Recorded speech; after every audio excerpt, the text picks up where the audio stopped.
So right now in the International Society for Krishna Consciousness, or ISKCON, there are about 80 people claiming to be God's successors. The number goes up and down because some of their people get involved in scandals and they have to get rid of them. So 80, maybe more, maybe less. It's hard to say because they don't really keep an accurate track of who officially is a successor to God at any given moment. The numbers change quite dramatically. And one common theme amongst all of these alleged successors to God is they claim to have the same capacity as Jesus, that they can absorb sins just like Jesus is absorbing sins. Therefore, they call themselves Diksha Gurus. A Diksha Guru is a person who has the capacity to absorb the sins of his followers. So in the Krishna religion, the Hare Krishna religion, we have had way over 80. We've had more than 100 people added to the list of alleged Jesus-like Messiah personalities, and many of them have fallen down in so many different ways into scandals and so on and so forth. But before they fell down or were exposed, they voted in another wave of Jesus-type people, like Bhakti Vikas Swami. He was voted in as the successor to the successors. So the falling down Jesus people, as they were falling down, they voted in another wave of alleged Jesus. Bhakti Vikas Swami is one of them. And right now he's lamenting because he has to go and meet with the other Jesus. He's saying, oh, it's a big headache for me to meet with the other Jesus because they might chastise me, harass me, attack me. They might even remove me from the society. All these kinds of things are going on. So this is pretty amazing. What he's really saying is that he's the only actual Jesus in ISKCON. The other Jesus are the antichrists of ISKCON. He's the original good Christ. They are the bad or antichrist. So this is going on all over ISKCON. Each one of these alleged Jesus is pointing out the defects of the other alleged Jesus, and they're saying, I'm the only bona fide Jesus in the whole operation. Never mind, I got my certification from the other bogus Jesus. So originally, in 1978, there was 11 Jesus. There was 11 appointed successors to God. That's what they claimed. They said, we have 11 members of the Hare Krishna religion, and everyone is going to have to worship them as if they are as pure as Jesus. They can absorb sins like Jesus. They are what's called Diksha Gurus. A Diksha Guru, it means he's equal to Jesus. And Jesus can absorb sins, and they can absorb sins. But right away, there were some problems. With these 11, there were some illicit sex problems, drugs problems, drinking alcohol problems, and criminal activity was going on in their camps. Hansaduta, for example, was the guru. He was the messiah for Berkeley, and the police came and made 72 felony arrests just in 1 year from the temple because he had all kinds of criminal things going on. So he's Jesus, and he's running a criminal operation. So how did that happen? And Jayatirtha was another Jesus. He was having sex with a follower. He got caught. He was distributing LSD and drugs to his followers. He started a whole drug culture amongst his followers. And he's a Jesus. So how did that happen? So we would say they were never actually appointed by Prabhupada as God's successors. They simply concocted the whole idea. They just came forward and said, we're the appointed successors, you have to accept that. If you don't accept that, you will be removed from the society. So thousands of people were removed in order to facilitate the worship of these 11 people. Now later on, as the 11 fell down one by one, or they got sick, or they had many other problems, they started to appoint or vote in more people, like, for example, Bhakti Vikas Swami. He was voted in by the original guys. The original Jesus voted in more Jesus. That's what happened. So he became certified as Jesus by the people who were falling down. Again, that doesn't make much sense. How can people who are falling down, while claiming to be equal to Jesus, vote in more Jesus? So this was also another concoction. Prabhupada, the founder of ISKCON, the founder of the Hare Krishna religion, he said, pure devotees are not voted in. We don't vote for a pure devotee. A pure devotee is a pure devotee. He is a person who is in connection with God. So his certification comes from God. It doesn't come from a meeting where you have a vote. That's not how a person like Jesus is not manufactured by some committee having a vote. That's really not the process. So anyway, the original committee was defective, having all kinds of problems, and so they voted in other people and claimed those people were pure. How can the defective vote in the pure, and so on and so forth. So there's a lot of contradictions and problems going on with their whole process. And one of these alleged Jesus-like messiahs is named Bhakti Vikas Swami. He's originally from England, and he just made a video lamenting that he's going to have to go to the meeting of the other Jesus. He's a Jesus, and he doesn't want to go and meet with the other Jesus because they're going to confront him and give him a hard time and give him a headache and make life difficult for him, or maybe they're going to even kick him out of the society. So imagine a situation, you have 80 Jesus, and one of the other Jesus is fearful and in anxiety, and he says he can't sleep at night just thinking about meeting these other people. So he's intimidated and fearful of these other Jesus. So he's a Jesus, and he's afraid of the other Jesus. So how did this happen? It's a big question going on right now in the society. Bhakti Vikas Swami is a Messiah. He can absorb sins like Jesus. He's claiming to be a Diksha Guru, which means a person who can absorb sins like Jesus. So he's Jesus, and the other people are also Jesus. But the Jesus, when they get together, they fight, they argue, and they're saying disgusting things towards each other. They're name-calling, they're cursing at each other. This is apparently what happens in their meetings, at least according to one of the Jesus named Satsvarup. He says he can't attend the meetings because it just gives him a headache. And, there's cursing and swearing and yelling and shouting going on at the meeting. And that's according to one of the Jesus. He says the other Jesus are behaving like that in the meeting. So you have a meeting of a bunch of Jesus. You got 80 Jesus together. They're fighting, they're cursing, they're swearing.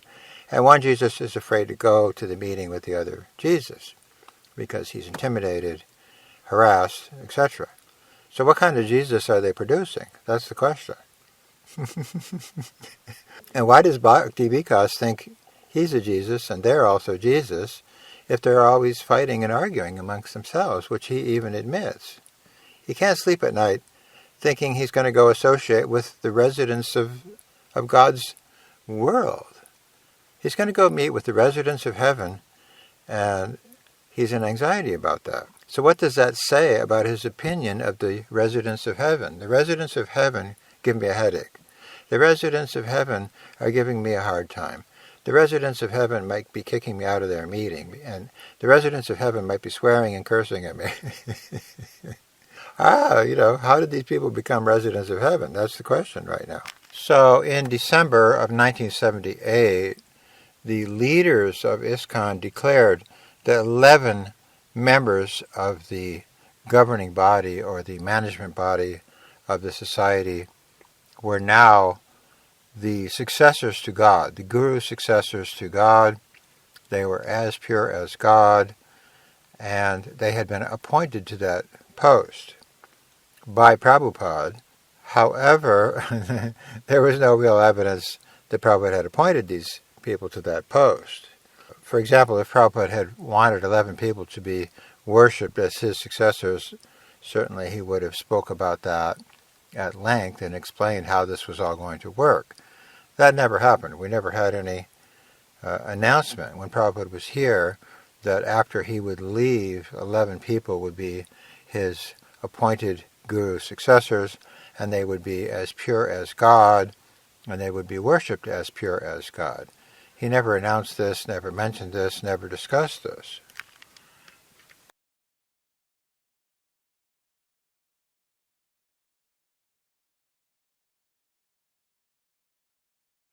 So this has been a pattern the whole time. Way back in 1979, Jai Tirtha made a big announcement to us in England that he was afraid to meet with the other GBC gurus. So he's Jesus, he's afraid to meet with the other Jesus because they were going to chastise him and give him problems. So this has been going on the whole time. Satsvarup didn't want to go to the GBC meetings. Harikesh boycotted going to the GBC meetings. He's Jesus, but he doesn't want to meet with the other Jesus. So what about the rest of the citizens, though? They're stuck with the individual so-called pure devotee at their temple. They can't avoid meeting that person. That person's in charge of their local temple. Bhakti Vikas can avoid going to Mayapur to meet, the other Jesus over there. But what if you live at the Mayapur temple and you're stuck dealing with all these people? That's what he doesn't understand.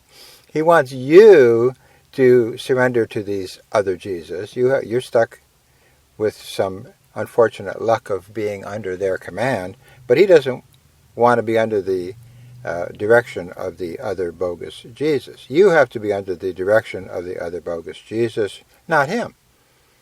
So that's just a little bit of hypocrisy.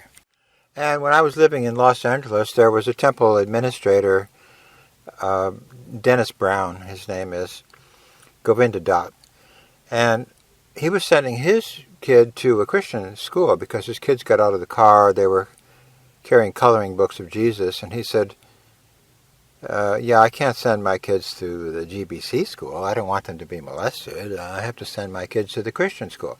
Okay, you get to send your kids to the GBC school where they may get molested. He is not going to send his kids to that school. Okay, so everybody else has to suffer. Everyone else's kids have to suffer. But he is taking care of numero uno himself. So Bhakti Vikas is the same thing. I'm a Jesus, but I don't agree with the other Jesus. Yes, as a matter of fact, the other Jesus are the anti-Jesus. They're the Antichrist. They're saying bogus things. They're not authorized. They're the Antichrist. I'm the only real Christ. But, I was empowered and enabled and voted in by the Antichrist. So Christ was voted in by the Antichrist? So if Bhakti Vikas Swami is feeling a lot of stress and anxiety about meeting the Antichrist leaders over there in Mayapur, what do you think the other victims feel like? The child molesting problem, for example. Those children were severely repressed, and they wanted to avoid going into the ISKCON situation with these schools run by these so-called gurus, but they were children, so they were forced to go in there. If Bhakti Vikas Swami is feeling fear and anxiety meeting these people, imagine if you're a child in the school and you're getting beaten or molested or starved or whatever it is, and you have no recourse, you have no out. So Bhakti Vikas, he's an adult. He can just drive out of there and get on a plane and fly away. If you're a child in that situation, you have no recourse. So what does Bhakti Vikas and these kinds of people feel about the children who are victims of their system? They're creating a system where they're empowering and enabling all these other bogus Jesus to walk around. Children are getting molested. Women are being mistreated. Families are being broken up. Temples are becoming emptied out. Temples are going bankrupt. The whole ISKCON is going bankrupt. So many problems are going on, and he can just drive off whenever he feels like it. But what about the people who are inside that situation, who are victims, and they have no recourse, and they're just stuck there? Of course, there's another problem that people don't seem to realize or recognize. Bhakti Vikas Swami is telling these other bogus Jesus that they are authorized to absorb sins, but what we see happening repeatedly is that they get sick, they fall down, and a number of them have died prematurely. So when he is encouraging these neophyte people to absorb sins, he's actually causing them a lot of damage, if not death. For example, Bhakti Vikas Swami is the sannyas disciple of Jayapataka. Bhakti Vikas tells Jayapataka, go ahead and absorb sins. But Srila Prabhupada, the founder of ISKCON, he said, if we neophytes absorb sins, we will get sick, fall down, and of course, as we see, a number of them died. We cannot absorb sins. A neophyte has no capacity to absorb sins like Jesus. It's not possible. And if a neophyte tries to do that artificially, Srila Prabhupada said he will have to suffer. Srila Prabhupada said you cannot have a neophyte absorbing sins. It will cause suffering and difficulty. So in addition to all the victims, the leaders themselves that Bhakti Vikas is empowering and enabling and encouraging to take sins are suffering as well. So everybody suffers. The victims are suffering. There's a child molesting problem. There's a woman oppression problem. There's people being kicked out and banned because they don't think these people are as good as Jesus. And meanwhile, the leaders themselves are getting sick, falling down, and dying because they're taking sins.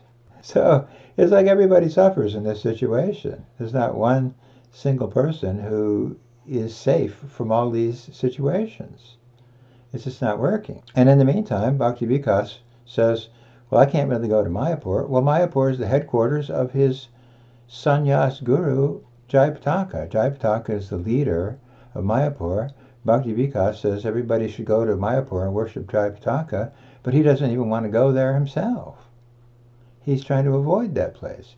He's trying to avoid the place of his sannyas guru, because his sannyas guru is the leader of the Antichrist movement. So we have to surrender to the Antichrist movement, but he doesn't want to do that. Simultaneously, he is telling others that they have to go there and surrender to that process. So other people have to suffer, and he is trying to skate out of there and avoid the suffering. Now, one of the reasons that we are told we have to worship these 80-something Jesus in ISKCON is, according to Bhakti Vikas type people, we don't want to be like the Christians. That's what they often argue. These 80 ISKCON Jesus, they always say the same thing. Well, we don't want to have a Christian religion where people would be worshiping Prabhupada or Jesus or somebody like that. They have to worship these 80 appointed or voted in Jesus instead. Yeah, we don't want to be like the Christians. You have to worship these guys. And these guys are going to take your sins. You don't have to worship someone like Jesus to take your sins. That's a bogus idea. We can't be doing that. So they're attacking and criticizing the people who worship Jesus. They're saying the people who worship Jesus are worshiping a posthumous, post-samadhi, post-mortem individual. A dead person. Jesus is a dead person. You need to worship our living persons. Oops, wait a minute. Bhakti Swami, J. Israel, he says that the ISKCON Jesus, bogus Jesus system contains illicit sex with men, women, and possibly children as well. So worshiping Jesus is a bad idea. You have to worship the illicit sex with men, women, and possibly children guru program instead. That's how you're going to save yourself. That's who's going to absorb your sins. Your sins can't be taken by Jesus. That is a bad idea. But your sins can be taken by our illicit sex with men, women, and children guru party. How does that work? How can people who have a guru system that contains illicit sex with men, women, and children save anybody when obviously they can't even save themselves? So there are a whole bunch of quotes from Prabhupada where he talks about how worshiping Jesus is actually a bona fide process. And he says, Jesus is my brother, and things like that. He never says worshiping Jesus is a bogus idea. That is not what he says anywhere. So they are just making this up when they say you need to worship a living person from our living illicit sex guru process. And meanwhile, of course, Bhakti Vikas never explains how can people who are engaged in illicit sex with men, women, and children vote him in as a Messiah himself. He's voted in by people who have no capacity to even save themselves. They're falling down. They're having all these problems, and they're voting in more people. So this is very contrary, to say the least, and very sinful, in our opinion, and also in the opinion of Srila Prabhupada. Srila Prabhupada says anyone who prohibits or blocks or checks the worship of pure devotees is very sinful. So they're blocking the worship of Jesus, they're blocking the worship of Prabhupada, and they're replacing that worship with the worship of conditioned souls who are very foolish and very sinful and who are overwhelmed by sins. And, for example, Vipramukhya, who was one of the gurus voted into this system, his name is Wayne Boyd, he used to say, every time I initiate people, I get sick because I'm taking their sins. Okay, so they know this is going on. They know that they are taking the post of a guru who absorbs sins, and then they're getting sick. Then they're falling down. Then they're having all these problems. Then we have somebody like Satsvarup. He has migraines. He has chronic, constant migraines. He's taking all kinds of pills. He even says, I'm the guru of pills. So he's taking psychotropic pills to counteract his headaches, but he was never qualified to take sins in the first place. And how will psychotropic pills cure taking sins? That is not going to cure it. The only way you can cure yourself from taking sins is you have to go to hell. You have to go to the lower planets, and you have to suffer, because that is a result of sinful activity. And that is what Srila Prabhupada says. He says false gurus go to the most obnoxious regions of the universe because they are very sinful and because they are absorbing the sins of other people. And so they take those sins with them into the next life. So Prabhupada tells a very interesting story about a guru, a false guru, just like these ISKCON GBC gurus. And he claimed that he could absorb sins. So he was taking sins of many, many disciples. And then he dies and the disciples die. And they all end up on the planet of Yamaraj. Yama means death, and Raja means king. So Yamaraj is the king of death. So they end up there. And the disciples of this guru are now very infuriated because they found out their sins are not being absorbed or absolved by the guru that they had. So they're angry at their guru. So they want revenge on their guru. And so Yamaraj makes an arrangement that the guru takes birth as a snake and the disciples take birth as ants. And we may have seen a picture of this. It's pretty grisly, but sometimes a snake crawls on top of an anthill and the ants all come out and they literally eat the snake alive. They kill the snake by biting it millions of times. You can just imagine that's a very horrible way to die. So that's what happened. The guru became a snake. The disciples became ants. And the disciples were then able to eke out revenge on their guru by literally eating him alive. So Prabhupada tells these kind of examples as an illustration for us to be very careful. Don't take sins. Don't think you can take sins. Don't think you are equal to Jesus. You may end up taking birth as a snake and being eaten by the ants. That is the whole sum and substance of what Prabhupada was teaching. You, neophytes, are not qualified to take the post of absorbing the sins of other people. Meanwhile, we have another problem going on in Mayapur, which is the headquarters of Bhakti Vikas's guru process, that a known child beater, a very vicious child beater, who beat up children, broke their bones, knocked out their teeth, broke their eardrums by punching them in the ears, and all kinds of things, he's strutting around Mayapur. And there's all kinds of people complaining about that. And he's been strutting around there for a long time. And he just walks around like he owns ISKCON. But there are other people also in and around Mayapur who are part of the child abuse process. So why is Bhakti Vikas Swami not fixing that problem? He's very worried about his program and his disciples and his situation. What about other people who are suffering just seeing these people strutting around? We know people who get post-traumatic stress disorder just seeing these child beaters wandering around in the headquarters over there. It's very distressing and very disturbing for those people. So again, it's the same thing. Bhakti Vikas can just get on a plane and fly out of there. These people who have to see these child beaters walking around, being worshipped, having their feet touched, being worshipped as gurus, being worshipped as good as Jesus. A guru is as good as Jesus. So some child beater is being worshipped as a guru who is as good as Jesus right there in Mayapur. And what is Bhakti Vikas Swami doing about that? What is anybody doing about that? So the only people doing something is people like us. We're complaining about it, and we're trying to bring attention to the problem.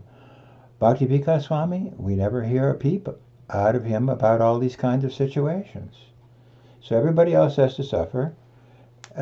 All he is worried about is his own little situation there. So this is the state of the current Hare Krishna Society or ISKCON right now.